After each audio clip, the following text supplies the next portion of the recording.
உலக பொதுமறை என போற்றப்படுகிறது.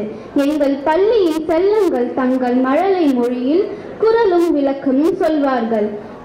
குரலை சொல்பவர்கள் சுஹான், ஹரிகா, விவாங்கா, பாலாதேவி.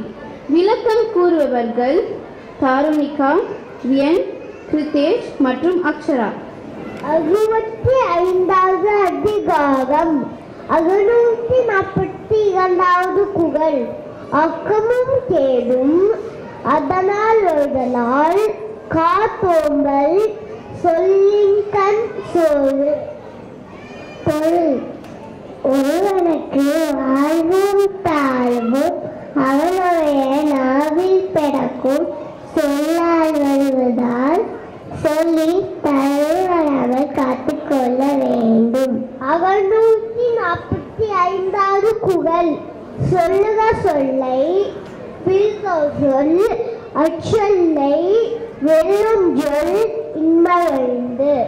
பொருள்: தான் சொல்ல வேண்டிய சொல்லை விட வேறு சிறந்த சொல் இருக்கிறதா என அறிந்து திறமையாக சொல்லுதல் வேண்டும்.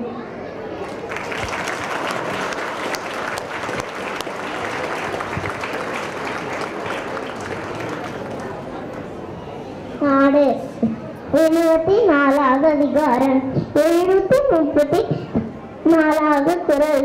ஒரு பசியும் ஓவா பிணியும் செல்பதையும் சேரா பெறுவது நாடு.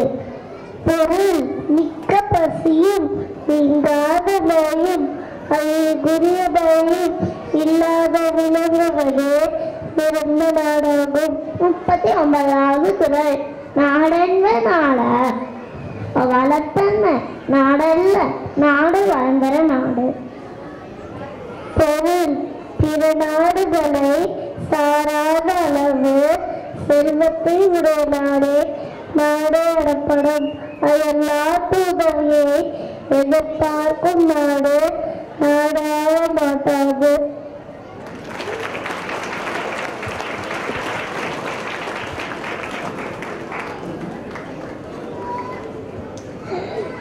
நட்பு 79வது அதிகாரம் 786வது குறள்.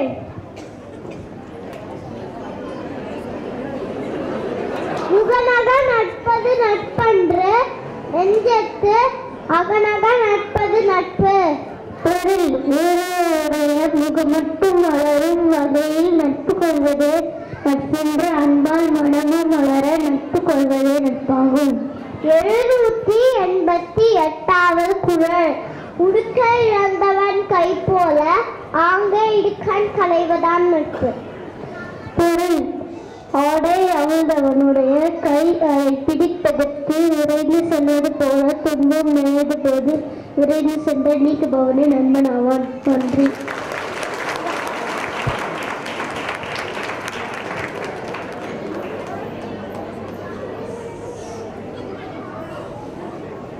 நன்றி அறிதல் 11வது அதிகாரம் 110வது குறள். என் நன்றி கொண்டார்க்கும் காலத்தில் நாள் செய்த நன்றி சிறுதலிலும் ஞானத்தின் மான பெரிது. பொருள்: ஒருவனுக்கு துன்பம் வந்த காலத்தில் செய்த உதவி சிறியதாக இருந்தாலும் அது இப்பூமியை விட மிகப்பெரியதாகும். 110வது குறள். என் நன்றி கொண்டார்க்கும் உண்டாமை செய் நன்றி கொண்டு மகத்து. பொருள்: எத்தகைய